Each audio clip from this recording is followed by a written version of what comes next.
ಮಾಜಿ ಶಾಸಕರೇ ಮತ್ತು ಎಲ್ಲ ಮುಖಂಡರೇ, ಮಾಧ್ಯಮದ ಸ್ನೇಹಿತರೆ, ಇವತ್ತು ಚುನಾವಣೆಗಳ ಬಗ್ಗೆ ನಿಮಗೆಲ್ಲ ಗೊತ್ತಿದೆ. ಇವತ್ತು ಇದೇ ಆದರೂ ಕೂಡ ಇವತ್ತು ದೇಶದ ಚುನಾವಣೆ, ದೇಶ ಉಳಿಬೇಕು ಅಂದರೆ ಯಾವ ರೀತಿ ನಮ್ಮ ಮತ ಹಾಕಬೇಕು ಅಂತಕ್ಕಂಥದ್ದು ಜನಗಳ ಅಭಿಪ್ರಾಯ ಈಗಾಗಲೇ ಕೂಡ ಹಲವಾರು ವರ್ಷಗಳಿಂದ ನಾವು ನೋಡ್ತಾನೆ ಬಂದಿದ್ದೇವೆ.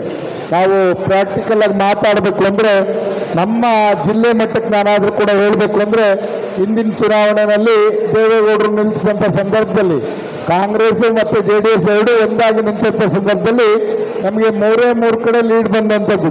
ಒಂದು ತುರುವೇಕೆರೆ, ಒಂದು ಕೊರಟಗೆರೆ, ಒಂದು ಚಿಕ್ಕಮಗಳೂರಿನಲ್ಲಿ. ಅವಾಗ ಎಲ್ಲ ಕಡೆ BJP ಬಂದಿತ್ತು. ವಾಸ್ತವಾಂಶ ನಾವು ಮಾತಾಡೋಣ. ಈಗ ಅಷ್ಟು ಕಡೆ BJP ಇರೋದ್ರಿಂದ ಈಗ ತುರುವೇಕೆರೆನಲ್ಲಿ ಎಲ್ಲರೂ ಒಂದಾಗಿದ್ದಾರೆ. ಕೃಷ್ಣಪ್ಪ ಅವರು, ಅಲ್ಲಿ BJP ಅವರು ಎಲ್ಲರೂ ಕೂಡ ಒಂದಾಗಿರೋದ್ರಿಂದ ಅಲ್ಲಿ ಲೀಡ್ ಬರಲ್ವಾ? ಬಂದೇ ಬರುತ್ತೆ. ಚಿಕ್ಕನಾಯಕನಹಳ್ಳಿಯಲ್ಲೂ ಕೂಡ ಖಂಡಿತ ನಾವು ಲೀಡ್ ಕೊಡ್ತೇವೆ. ಕೊರಟಗೆರೆಯಲ್ಲೂ ಕೂಡ ಈ ಸತಿ ಹೆಚ್ಚಿನ ಮತ ಬರುತ್ತೆ. ಆದ್ರಿಂದ ನಮ್ಮ ಅಭ್ಯರ್ಥಿಗೆ ಖಂಡಿತ ಗೆಲುವಿದೆ ಅಂತಕ್ಕಂಥದ್ದು ನಮ್ಮೆಲ್ಲರಿಗೂ ಕೂಡ ಗೊತ್ತಿದೆ. ಆದರೆ ಎರಡೂ ಪಕ್ಷದ ಕಾರ್ಯಕರ್ತರ ಒಂದು ಜವಾಬ್ದಾರಿ ಹೆಚ್ಚಿದೆ. ನಾವ್ಯಾರು ಕೂಡ ಮೈ ಮರೆತು ಕೂತ್ಕೊಳ್ಳೋಗಿಲ್ಲ. ನಾವೆಲ್ಲ ಒಟ್ಟಾಗಿ ಸೇರಿ ಈ ಚುನಾವಣೆಯಲ್ಲಿ ನಮ್ಮ ಅಭ್ಯರ್ಥಿಯಾದಂಥ ವಿ ಸೋಮಣ್ಣ ಅವ್ರನ್ನ ಎಲ್ಲರೂ ಕೂಡ ಪ್ರತಿ ಮತವನ್ನು ಕೂಡ ಇವತ್ತು ರಾಷ್ಟ್ರದ ಹಿತದೃಷ್ಟಿಯಿಂದ ಹಾಕಬೇಕು ಅಂತಕ್ಕಂಥ ನಿಟ್ಟಿನಲ್ಲಿ ಇವತ್ತು ಒಂದು ನಮ್ಮ ಜಿಲ್ಲೆ ಜನಕ್ಕೆ ಹೇಳ್ತೇನೆ, ಮುಂದೆ ಇವತ್ತೇನಾದರೂ ಈ NDA ಪಕ್ಷ ಅಧಿಕಾರಕ್ಕೆ ಬಂದು ಕೂಡಾದರೆ ಸನ್ಮಾನ್ಯ ದೇವೇಗೌಡರನ್ನ ನಾವೆಲ್ಲರೂ ಕೂಡ ಇಟ್ಕೊಂಡು ಇಲ್ಲಿ ಎಲ್ಲ ನದಿ ಜೋಡಣೆಗಳ ಮುಖಾಂತರ ನಮ್ಮ ರಾಜ್ಯಕ್ಕೆ ಬೇಕಾದಂಥ ನೀರಾವರಿ ಯೋಜನೆಗಳು ಮತ್ತೆ ಅದರಲ್ಲೂ ಕೂಡ ನಮ್ಮ ಜಿಲ್ಲೆಗೆ ಬೇಕಾದಂಥ ಕೊಬ್ಬರಿದು, ವಿಶೇಷವಾಗಿ ಕೊಬ್ಬರಿಗೆ ಬೇಕಾದಂಥ ಬೆಂಬಲ ಬೆಲೆಗಳನ್ನ ನಾವು ಕೊಡಿಸೋದ್ರಲ್ಲಿ ಸಂಶಯ ಇಲ್ಲ ಅಂತ ನಾವೆಲ್ಲ ಕೂಡ ಇವತ್ತು ಮನವರಿಕೆ ಮಾಡ್ಕೋಬೇಕಾಗತ್ತೆ. ಯಾವತ್ತೂ ಕೂಡ ಈ ವಿಚಾರದಲ್ಲಿ, ರೈತರ ವಿಚಾರದಲ್ಲಿ ಸನ್ಮಾನ್ಯ ದೇವೇಗೌಡರು ಯಾರ ಜೊತೆನೂ ಕೂಡ ರಾಜಿ ಮಾಡ್ಕೊಳ್ಳೋರಲ್ಲ. ಅದು ಮೊದಲಿಂದ ಕೂಡ ಅವ್ರ ಹೋರಾಟಗಳನ್ನ ನಾವೆಲ್ಲ ನೋಡಿದಾಗ ಖಂಡಿತ ನಮ್ಮಲ್ಲಿರ್ತಕ್ಕಂಥ ರೈತರಿಗೆ ಎಲ್ಲ ರೀತಿಯ ಸವಲತ್ತನ್ನು, ನೀರು, ಕರೆಂಟು ಮತ್ತೆ ಆ ಬೆಳೆದಂಥ ಬೆಳೆಗೆ ಬೆಂಬಲ ಬೆಲೆಗಳನ್ನ ಕೊಡಿಸ್ಲಿಕ್ಕೆ ಖಂಡಿತ ನಾವೆಲ್ಲ ಅವ್ರ ಮುಖಾಂತರ ನಮ್ಮ ಅಭ್ಯರ್ಥಿಯಾದಂಥ ಸೋಮಣ್ಣ ಅವ್ರನ್ನ ಜೊತೆಗೂಡಿಸ್ಕೊಂಡು ನಾವೆಲ್ಲ ಒಟ್ಟಾಗಿ ಇವತ್ತು ನಮ್ಮ ರೈತರನ್ನ ಉಳಿಸ್ತಕ್ಕಂಥ ಕೆಲಸವನ್ನು ಮಾಡಲಿಕ್ಕೆ ನಾವು ಮುಂದಾಗ್ತೇವೆ. ಆದ್ರಿಂದ ಇವತ್ತು ನೀವು ನೋಡಿದ್ರ ದೇವೇಗೌಡರು ಪ್ರಧಾನಿಗಳಾದಂಥ ಮೋದಿ ಅವರ ಹತ್ರ ಹೋಗಿ 250 ರೂಪಾಯಿನ ಹೆಚ್ಚಿಸ್ಕೊಂಡ್ಬಂದಂಥದ್ದು ಕೂಡ ನಾವು ನೋಡಿದ್ದೇವೆ.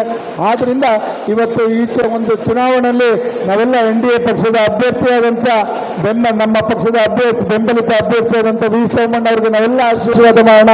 ಇವತ್ತು ಏನು ರಾಜ್ಯ ಸರ್ಕಾರ ನಡ್ಕೊಳ್ತಾ ಇರ್ತಕ್ಕಂಥ ರೀತಿ ನೋಡ್ತಾ ಇದ್ದೀವಿ, ಭೀಕರವಾದ ಬರಗಾಲನ ನಾವು ಎದುರಿಸ್ತಾ ಇದ್ದೇವೆ. ಆದ್ರಿಂದ ಅಲ್ಲಿರ್ತಕ್ಕಂಥ ಅನುದಾನಗಳನ್ನ ಸರಿಯಾದ ರೀತಿಯಲ್ಲಿ ಕ್ಷೇತ್ರಗಳಿಗೆ ಕೊಡಲಿಕ್ಕೆ ವಿಫಲ ಆಗಿರ್ತಕ್ಕಂಥ ಈ ಸರ್ಕಾರ ನೀವು ನೋಡ್ತಾ ಇದ್ರೆ SC STಗೆ ಕೊಟ್ಟಂತ ಏನು SCP TSP ಹಣನ ಹಿಂದೆ ತಕ್ಕೊಂಡಂಥದ್ದು ಯಾವ ನಿದರ್ಶನಗಳು ಕೂಡ ಹಿಂದೆ ಇರಲಿಲ್ಲ. ಇವತ್ತು ನಾವೆಲ್ಲ ಹೇಳ್ಬೇಕಾಗ್ತದೆ.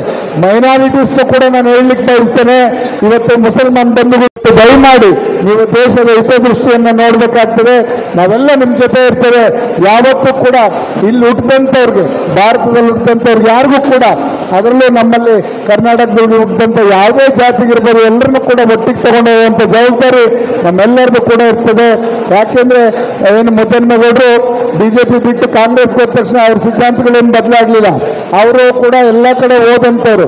ಆದ್ರಿಂದ ಹಿಂದೆ ಅವರು ಇಲ್ಲಿದ್ದಾಗ ಏನೇನೋ ವಾಗ್ದಾನಗಳನ್ನು ನೀಡ್ತಿದ್ರು, ಯಾರ ಬಗ್ಗೆ ಏನು ಮಾತಾಡಿದ್ರು ಎಲ್ಲ ಕೂಡ ನಿಮಗೆ ಗೊತ್ತಿದೆ.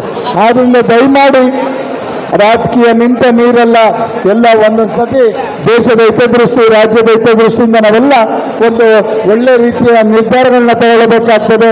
ಇವತ್ತೇನು ನಮ್ಮ ವರಿಷ್ಠರಾದಂಥ ಸನ್ಮಾನ್ಯ ದೇವೇಗೌಡರು, ಕುಮಾರಣ್ಣವರು ತಗೊಂಡಿರ್ತಕ್ಕಂಥ ಒಂದು ತೀರ್ಮಾನಕ್ಕೆ ನಾವೆಲ್ಲ ಬದ್ಧವಾಗಿ ಕೆಲಸ ಮಾಡ್ತಕ್ಕಂಥದ್ದು ನಮ್ಮ ಜವಾಬ್ದಾರಿ ಅಂತಕ್ಕಂಥದ್ದು ಈ ಸಂದರ್ಭದಲ್ಲಿ ಹೇಳ್ತಾ ಇಲ್ಲಿ ತಮ್ಮ ಜೊತೆ ಕೆಲವು ಮಾತು ಹಂಚ್ಕೊಳ್ಳಿಕ್ಕೆ ಅವಕಾಶ ಮಾಡಿಕೊಟ್ಟಂತ ಸರ್ವರಿಗೂ ಒಂದ್ಸಿ ನಾನು ಮಾತು ಮುಗಿಸ್ತೇನೆ. ಜೈ ಹಿಂದ್, ಜೈ ಕನ್ನಡ.